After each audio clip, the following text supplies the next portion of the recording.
I came across this video, and I want to show it to you.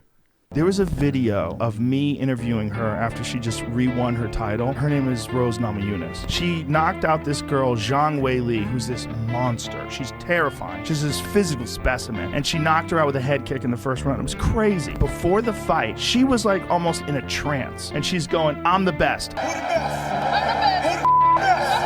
They give her the title, and then I talk to her about it. And when I'm talking to her, she's emotional, she's crying, and I cried. You were saying to yourself, I'm the best. I am the best. She's like one of the most feminine people ever. She's beautiful. If you see her with long hair, she looks like a model. That's how beautiful she is. Yeah, she's stunning. Wow. Pretty awesome. Yeah, well, one is that does not look like the same person. No. It blows you away, doesn't it? Right. It's amazing. That balance of fighter and femininity. Not that femininity can't be a fighter, but that more masculine energy and feminine energy. That's amazing. You know what? When he was talking about the trance thing, it reminded me of when you go to Unleash the Power Within and you go walk on coals. With Tony Robbins. With Tony Robbins, yes. And you get in that trance and you're like, you know, I can do this. And you do. And it's emotional afterwards of like, I just did something that I got myself so quickly into a state that I could do something that I felt impossible. And then I did it. And then the emotion that comes up is amazing. So that's the closest I have of experiencing what she just went through and protecting her mind that way is amazing. Mm-hmm. Yeah. So there's two things I want to talk about that I just so inspired by that. So number one is obviously the power of our language, the power of our words, and we got to be careful with the things that we say. So you know, she always had this chant that she said over and over to herself. But what's interesting is we all have chants that we say over and over to ourselves.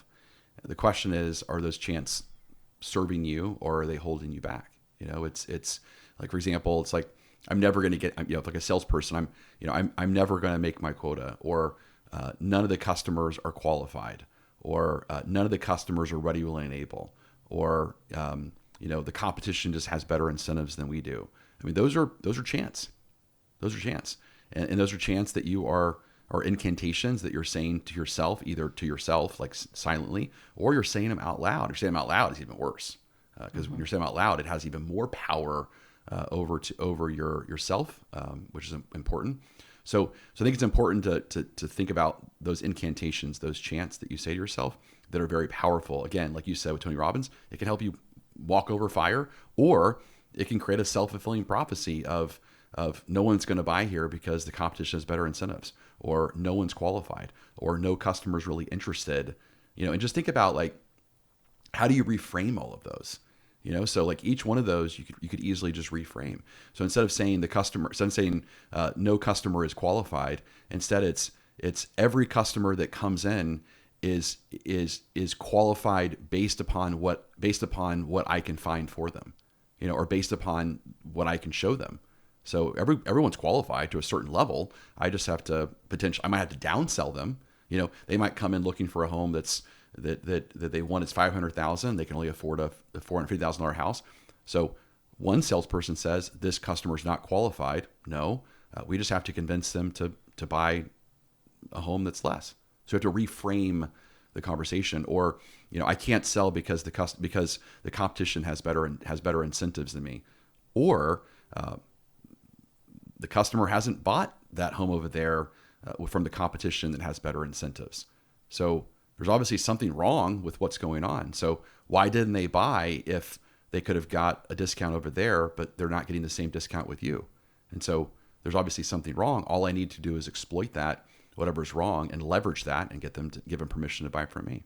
It's so interesting. Well, it reminds me of a call that I had. It was with leaders this week, but we were talking about the first moment that they were sharing with their sales team that they were going into a training program and coaching with us. And so they were sharing that with their team. And I said, you know, there's two different reactions that someone's going to have when saying, hey, guess what? As a company, we've decided that we're going to do sales training, and, you know, we've hired Jason Forrest and we're going to use his program, and this is what we're going to do. And I said, one reaction is, oh my gosh, I must be bad. I'm doing something wrong. And so they're trying to fix me, and everything that I've done so far is wrong.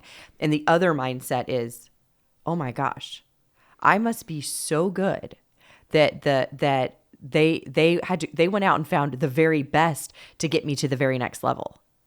And so I'm training with the number one sales trainer in the world now because I'm that good and I'm that important that they're going to make sure that I get to the next level. I was like, same situation, two completely different thoughts that can happen with it. So we were working on framing it to make sure that 100% of the people saw the positive thoughts from it, and how can we do a message. But it's interesting that just same situation, you're going to get people are going to have completely different ideas of what's happening because of it. Well, that is funny because one of the things that I say a lot whenever I kick off a training program is I always tell the company to please send a thank you note to validate the owners that have decided to invest in you. And I said, the hardest sell that I have to make to businesses is to convince people that salespeople make a difference. That that salespeople can have it, it's a skill, it's a trainable skill, and that salespeople are not just born, they're created. They can learn this stuff like a language, like Spanish. They can just learn it, and that so many companies they don't put their money where their mouth is. They don't believe their salespeople make a difference, and their salespeople can learn this information, and so therefore they don't invest. They don't put money into them, and so I love starting with that. And I go, please send a thank you note to your owner, because your owner by paying for this training, they're communicating to you that you matter, that you make a difference, and that they believe that your effort makes a difference, and that when you learn this, it's going to benefit the company, and that through the power of your language, the power of your words, you can increase your sales and benefit the company. That's amazing. I didn't know you were doing that. It's one of my main things I do whenever I kick off clients is to do that, because I just think it's so important, and it's, we got to remind everyone that salespeople do matter and they make a difference, and we got to be the crusaders around that. Yeah, well, and you're helping those leaders in the message too to their team that this is for you. This is because we think so highly of you, not because we think you're terrible or not doing good. People, when a sales team, I mean, the number one thing that would stop us from getting a sale is somebody being like, I don't know, this is a team I want to invest in.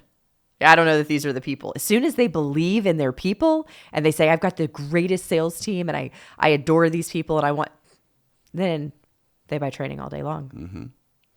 They buy training all day long.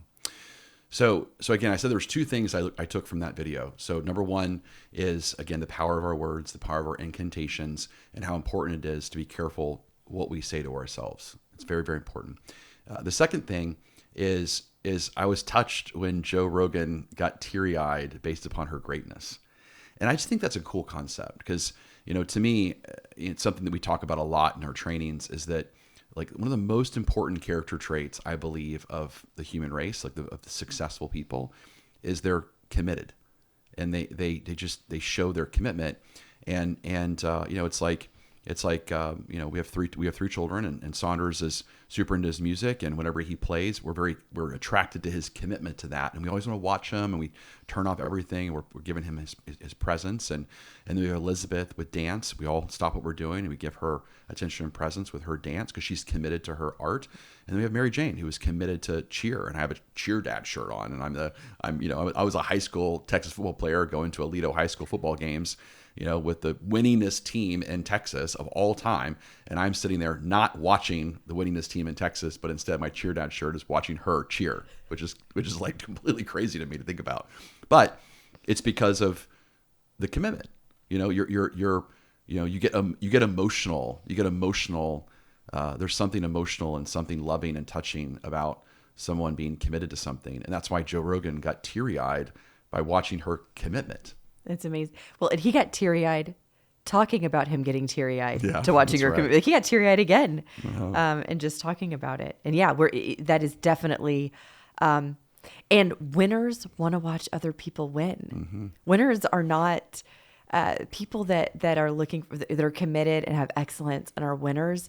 They love being around other people that are like that. And I think it's the same way that. You and I, there's something that we don't need necessarily, or maybe even want, but a salesperson is just awesome. You can see their commitment. They've found out about us. They've done this beautiful discovery. It's been a really fun process with them. And they get to the close and I'm like, I don't really want this thing, but I just loved this process so much. And I am just so grateful. And I was able to witness an incredible sales process today. And then I go ahead and buy the thing. Mm-hmm. That's right. Because you're attracted to the commitment. To the commitment. Absolutely. Yeah.